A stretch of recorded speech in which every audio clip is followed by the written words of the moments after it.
हमारे साथ यहाँ पर जुड़े हुए हैं। मृगांक, के सवाल आपसे है, डिसेंट्रलाइजेशन जो वेयर हाउसिंग कैपेसिटी का है, माना यह जाता है कि वो डिमांड और सप्लाई की अपॉर्चुनिटीज हैं फूड ग्रेन्स में, उसको यहाँ पर बैलेंस करेगा।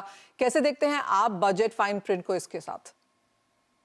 तो ये एक बहुत ही वेलकम मूव है, क्योंकि आज भी हमारे देश में अगर मैं देखूं, पूरे एग्रीकल्चर सेक्टर में जो एक चीज जिसकी खामी है वो है इफेक्टिव स्टोरेज सॉल्यूशंस की, और उसके न रहते हुए और कल ही हम लोग झारखंड में एक हमने एमओयू साइन किया है स्टेट गवर्नमेंट के साथ।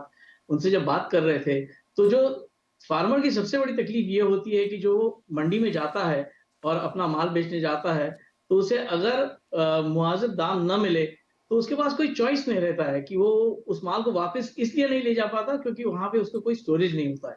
अगर उसको अच्छी स्टोरेज मिल जाए जो इफेक्टिव हो और जिसके दाम भी कम हो, तो ये सबसे बड़ी एक हेल्प होगी इस सेक्टर के लिए। और this applies not just in the perishables but also in the non perishable sector। तो जैसे again when we were looking at the situation, जो हम लोग ग्रीन पीस कहते हैं उसके सीजन में किसान 6-7 रुपए किलो पे ग्रीन पीस बेच के चला आता है, क्योंकि किसान को उस समय उसकी दाम की जरूरत होती है। अगर इसी को आप कोल्ड स्टोरेज का इफेक्टिव सोल्यूशन दे सकें और किसान को ये अश्योरेंस दे सकें कि जिस समय कोल्ड पीस का रेट जो है, जो आज भी हम लोग जब शहरों में खरीदते हैं पीस, तो मेरे ख्याल से 100 रुपए किलो तक हम लोग बड़े आसानी से खरीद लेते हैं उसको। तो जब ऑफ सीजन इसके लिए अच्छा रेट आएगा, उस समय तक अगर डिसेंट्रलाइज सॉल्यूशन स्टोरेज के होंगे तो फार्मर के लिए ये बहुत ही बेहतरीन होगा। Okay. ऑफ कोर्स में गवर्नमेंट की तरफ से जो पिछले साल भी किया गया था, जो एआईएफ स्कीम था, उसके through, so it will have to be a blend. I think through the AIF scheme government will have to incentivize people to put up the infrastructure, but I think overall move towards decentralizing storage infrastructure is one of the best things for the agriculture sector। Alright, एक बहुत बड़ा positive वहां पर आता हुआ। सुधाकर, ये सवाल आपसे है, एक और बड़ा पुश जो हमने इस बार आते हुए देखा वो था कोऑपरेटिव्स के जरिए यहाँ पर किसानों की मदद करने का, और दूसरा प्राकृतिक खेती यानी कि ऑर्गेनिक फार्मिंग को बढ़ावा देने का। इन दोनों को आप ऑन ग्राउंड कैसे देखते हैं? देखिए, वो तो है, but in addition, of course, this is very important in case of organic and specialized niche products, including millets. The way we can add value to the millets, then it will be like unlocking a potential. But more importantly, I think we also need to do technology adoption in many areas. And coming back to what we missed, I think what we discussed just now is that there is a need to strategically shift our crops to oilseeds, our over dependency on import that we spoke many times. And I want to make two things clear. Number one, जो prices का जो inflation था, उसका suppose prices were in the range of 180-200 rupees per liter. Today, all of them have become at least 40-50% cheaper. Now, it should not get so cheaper also that the crops will be disincentivized, especially in oilseeds. So number one, I think National Mission on Edible Oils, which is being worked out, IBP also has given a suggestion for 21,000 crore allocation towards self-sufficiency. So implementing that is a must in edible oil sector.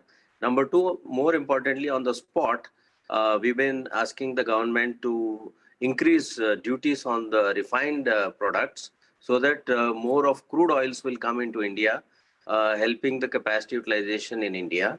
Number three, mustard crop, a huge mustard crop. I think the mustard crop has grown by about 50% in the last 2 years itself. So we have a responsibility to support mustard prices so that we continue to grow towards self-sufficiency. In that also, strategically today, India can impose duties on refined products and encourage more make in India. Last but not the least, I think there is no need for all these TRQ interventions in this free economy. We need to just see the opportunities in the import business, in the oilseed sector, which is very important, and in agriculture in general, using technology as well, starting with the good input seeds. यहाँ पर opportunities challenges दोनों ही यहाँ पर गिना दिए हैं। तो एक फाइनल कमेंट अतुल जी आपसे भी ले लेते हैं। अगर हम ओवरऑल एक्सपेंडिचर देखें यहाँ पर बजट की तरफ से आता हुआ, तो यूजुअली दो तरीके से होता है। एक तो डायरेक्ट सपोर्ट होता है किसान को, फिर चाहे वो इनकम सपोर्ट है, सब्सिडीज है, रिस्क कवर्स है, अमंग अदर्स, और दूसरा यहाँ पर होता है research, extension, quality input, mechanisation, post harvest, institution support के तरीके से। आप कैसे देखते हैं इन दोनों को ही इस बजट में कवर होता हुआ, और आपको क्या लगता है कि आगे की अब रोड कैसी रह सकती है फॉर एग्रीकल्चर? देखिए, मेरे हिसाब से जो सबसे बड़ा चैलेंज है अपने एग्रीकल्चर का, वो है fragmented and small farm holding. अब 1-1.25 एकड़ का farm which is like a kitchen garden, you can not have big ticket investments coming in. तो something on the lines of की एग्रीगेशन ऑफ फार्म्स हो, कोऑपरेटिव मॉडल हो या कोई भी मॉडल हो, जिससे कि एक मैकेनाइजेशन और बिग टिकट इन्वेस्टमेंट उस सेक्टर में आ सके।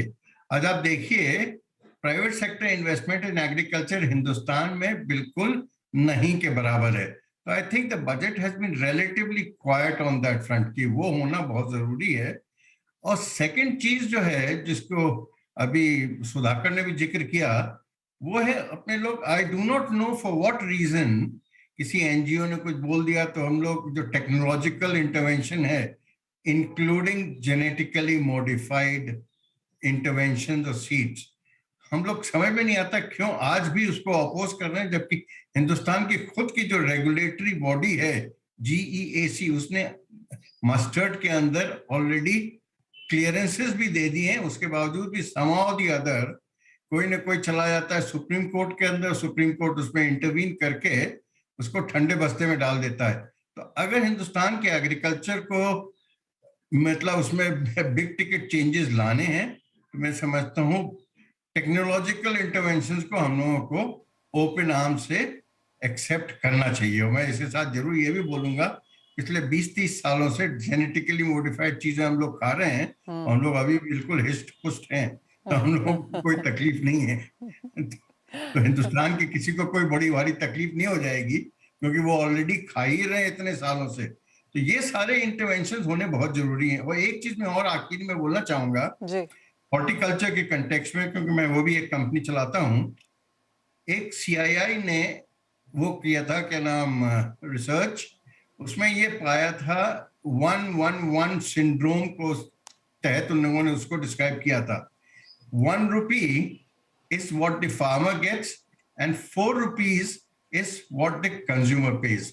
तो ये जो बीच का जो है ना, ये अपने यहाँ की सप्लाई चेन और मोर सो इन दी हॉर्टिकल्चर प्रोड्यूस में जो तकलीफें हैं, उसको बयां करती हैं कि किसान को जो पैसा मिल रहा है, वो जो कंज्यूमर दे रहा है उसके मुकाबले में बहुत कम पैसा मिल रहा है। तो कहीं ना कहीं उसकी तरफ ध्यान देने की बहुत ज्यादा जरूरत है। कोल्ड चेन, कोल्ड स्टोरेजेस अपने यहाँ बहुत हैं, बट उसकी डिलीवरी मैकेनिज्म अपने यहाँ नहीं है।